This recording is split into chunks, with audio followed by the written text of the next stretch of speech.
Mga kapatid, magandang hapon po sa inyong lahat. Marami po ngayon ang hindi na ginagamit yung kanilang mga sasakyan. Ini-standby na lamang dahil nga po sa napakataas ng presyo ng gasolina, saka ng diesel. Kaya lang yung iba, talagang mga naka-standby na at hindi nila napapansin, may problema na po pala yung kanilang cooling system. Katulad po nitong Starix na ito. Alam nyo ba itong Starix na to, mga kapatid? Ito po ay pinarebuild ko ang 4 na injectors. Tapos yung kanyang diesel particulate filter ay talagang nagbara, nasira pa yung sensor. Kasi nga po, hindi talaga ginagamit yung sasakyan na ito. Dahil sa dami ng sasakyan siguro nung may-ari nito, mayaman po kasi sila, hindi po ito talaga nagagamit. So nasira ang 4 na injectors, sa totoo lang, kakaibang sira ng injectors to, halos nag-stack up siya yung injectors at pinarebuild ko nga po yan kay Central. Ngayon, nag-overheat pa. Yun ang matindi rito. Nag-overheat. Yan po ang mangyayari kapag po hindi nyo ginagamit ang inyong sasakyan ng matagal na panahon. Ngayon, ang issue ng pag-overheat po nito ay itong radiator. Ito po mga kapatid. Pakita ko po sa inyo ang kondisyon po ng radiator na to. Tingnan, salinan mo nga ng tubig. Ito mga kapatid, modelo pa to. Pero dahil nga sa hindi ginagamit, naka-standby lang doon sa paradahan. Oo, dito, sige, takpan mo rin. Sige, drain to. Okay. Kinalawang po talaga yung radiator. O sige, okay na muna yan. Yugyugin natin, Mark. Okay. Kaya tignan mo nga kung ano yung tutulo dyan. Ako, grabe oh. Tignan nyo naman po oh. Oh. Sige, lagyan mo pa nga ano. Takpan mo pa. Sige. Ngayon mga kapatid, pagka ano, ganitong radiator mo, ako, hindi ko talaga papayagan na linisin lang to. No? Mas maganda, magpalit na tayo ng radiator dahil hindi na reliable to. Hindi natin alam kung gaano katindi yung kalawang sa loob. Ito naman, hindi napapalinis eh. Kung bubuksan doon sa radiator repair shop to, hindi na yan reliable. Pwedeng mag-leak din po yan. O sige, yugyugin ulit natin. Kaya pagka ganito ang sitwasyon, talagang palit na po ito ng radiator. Sige, Mark. Oh, grabe oh. Oh, yan oh, yung dumi nung radiator. Grabe po ang kalawang sa loob ng radiator nito. Maganda pa yung radiator kung tutuusin, kaya lang dahil nga po sa hindi ito ginagamit ay nagbara na po sa kalawang. Ito po yung ilan sa mga magpapatunay na nung nag-overheat nga po siya ay lumalabas dito yung tubig kasi nga po punong-puno na ng kalawang itong radiator na ito. Gagawin natin dito ay magpapalit na po tayo ng radiator kasi ito hindi naman na po yan nare-repair. Yung mga ganitong klase ng radiator, hindi po yun advisable dahil baka mamaya magkaroon pa ng problema, magkaroon ng leaks, delikado para sa mga makina natin. Kaya bumili na po ako ng radiator. Ito po yung brand ng radiator na talaga pong ginagamit natin noon pa man. Ito na po yung binibili nating brand ng radiator. Pero, kailangan ko munang itest to. Alam nyo mga kapatid, nasisingitan ako sa 2 pagkakataon. Nasingitan ako na ganitong brand din, pero hindi maganda yung pagkakagawa. Reject po talaga. Ito kasi galing sa ibang bansa din to eh. Ano yung reject na radiator? Ipapakita ko muna sa inyo yung tama. So ito po, selyado. Ayan. Bubuksan natin to para maipakita ko sa inyo yung maayos na radiator at hindi yung reject. Nah, buksan ko ha. Papakita ko sa inyo yung reject na radiator na dahil doon ay nag-overheat yung ginawa naming bagong overhaul na sasakyan. Tulungan mo nga ako dito, Pogi. Si Jomar, isa sa magaling nating mekaniko. Paano naging reject? Yung radiator na yon, same brand nito. Pero pinalitan naman po yun sa amin nung supplier po nung radiator na ito. Ito mga kapatid, itataas ko. Makikita nyo yung liwanag. Diba? Kita yung liwanag, oh. Kita? Okay. Ibig sabihin, magpapass through, Jomar, yung hangin. Pwede mo bang pakikuha yung reject? Brand nyo ito. Pero nasingitan ako sa 2 pagkakataon. Ito po yung reject. Ikaw na magtaas, Jomar. Oh, itapat mo ulit doon. May nakikita ba kayo na liwanag? Oh, tignan nyo, oh. Wala tayo nakikita. Oh, ito mga kapatid, sa sobrang sinsin nung mga fins nito ay wala pong pumapasok o dumadaan na hangin dito. Ito meron dito, ayan oh. Mapapansin mo, taas mo ulit, Jomar. Oo. Ayan, sa gilid, oh. Dapat ganyan. Okay? Pero dito wala na. So, walang dumadaan na hangin dito. Kaya po, nag-overheat. Yung bago naming overhaul, hindi napansin nung mekaniko na may problema. Kasi, kung tutusin, ikaw ba, pansin mo ba, may problema ba kagad? Ha? Kung hindi mo naman talaga sisilipin, ano? Kasi bago eh. O, kung hindi mo sisilipin, nga, ito naman yung bago natin.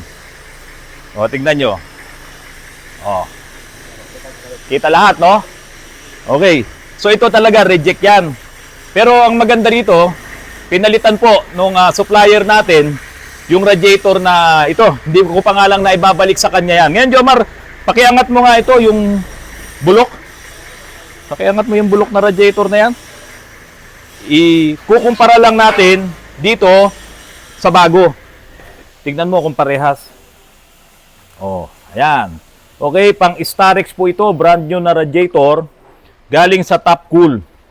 So, papalitan ngayon natin ng radiator itong Starex na to. Yung sobrang tagal na hindi mo gagamitin, yung sasakyan mo, tapos hindi ka naglalagay ng coolant. Baka yung driver nito, nung Starex na to, ang inilalagay niya, tubig deep well pa. Naku, pag tubig deep well, mga kapatid, talagang magkakalawang yan. Lalo pat itong mga Starex na to ay hindi pa aluminum or aluminized alloy yung kanilang engine block. Yung mga modelo kasi, mga Honda, mga BMW, pati yung mga modelong sasakyan ngayon, ang kanilang engine block ay aluminum alloy na. Hindi kinakalawang.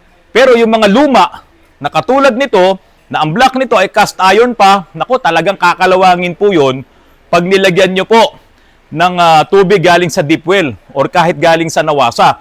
Kaya kayo po na mag-i-standby ng inyong mga sasakyan ngayon, siguraduhin nyo na ang nakalagay na coolant or tubig sa inyong makina ay yung hindi prone sa kalawang.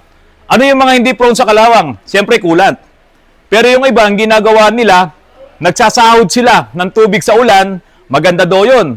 Yung iba naman, yung galing doon sa air condition, yung tubig na lumalabas doon, pwede din daw yun. At yung iba naman, bumibili sila ng distilled water or pinapakuluan nila yung tubig, yung tap water, okay din po yun. Kaya lang, mahirap mag-rely doon.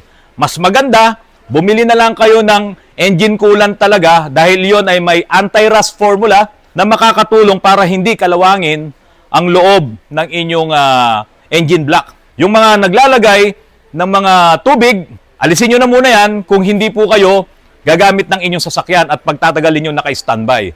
Delikado po yan para sa inyong sasakyan, masisira pati water pump nyo, pati thermostat valve nyo, masisira yan kapag i-standby nyo ang inyong mga sasakyan at hindi magsisirculate yung tubig sa loob ng inyong cooling system.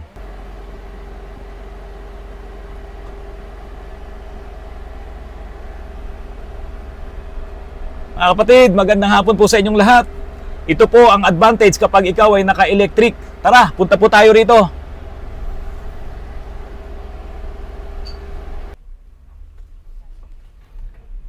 Mga kapatid, meron akong stop toy dito. Ayan o, yung gumagano ng kamay.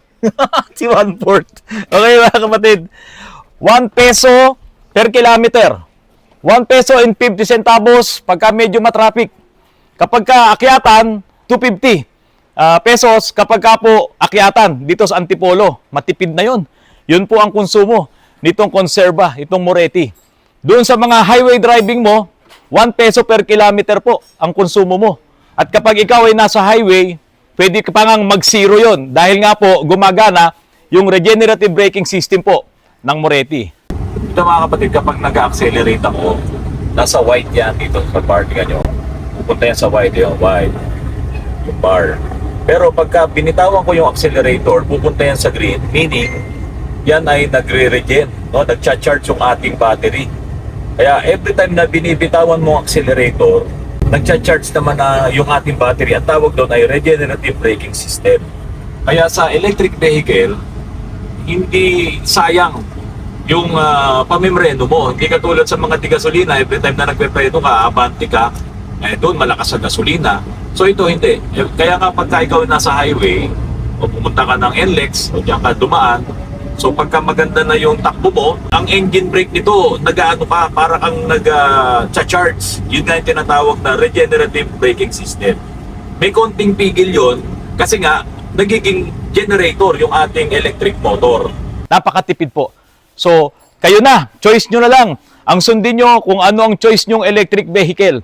No? Pwede kayong bumili ng hybrid electric vehicle, plug-in hybrid electric vehicle, or VEV, battery electric vehicle, na katulad po nitong si Moretti.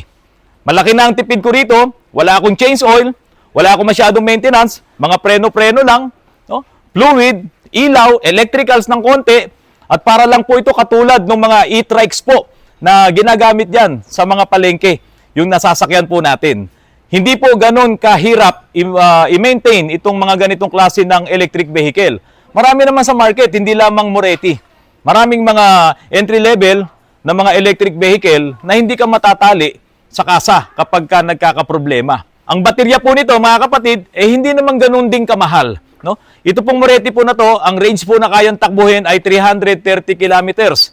Balikan, galing ka ng Pampanga, pwede ka pang bumalik dito sa Antipolo, hindi pa mauubos ang full charge mo ng battery po nito dito po sa Conserva na Moretti. Mga kapatid, maraming salamat sa patuloy na pagtangkilik nyo po sa aking channel. Tignan nyo naman tong si One-Port. No? Papakilala ko po sa inyo si One-Port, anak po ni Jaya. Kaya lang po, malungkot mga kapatid, si Jaya po ay namaalam na. Hindi niya nakinaya yung hirap nung siya po ay nagkasakit. Kaya po, wala na po si Jaya. At ito po ang nag-iisang naiwan po. At ito nga po ay si One-Port. Babae din po itong si One-Port. Mga kapatid, salamat po sa pagtangkilik nyo po sa aking channel. Mag-ingat po tayo araw-araw sa ating mga pagmamaneho at kung sakali naman pong hindi po tayo magbababiyahe ngayon dahil nga po sa napakamahal ng gasolina at ng diesel, kalikutin po natin ang ating mga sasakyan at ibigay natin ang tamang pagkalinga sa kanya. Maraming salamat po. Magandang hapon po sa inyong lahat.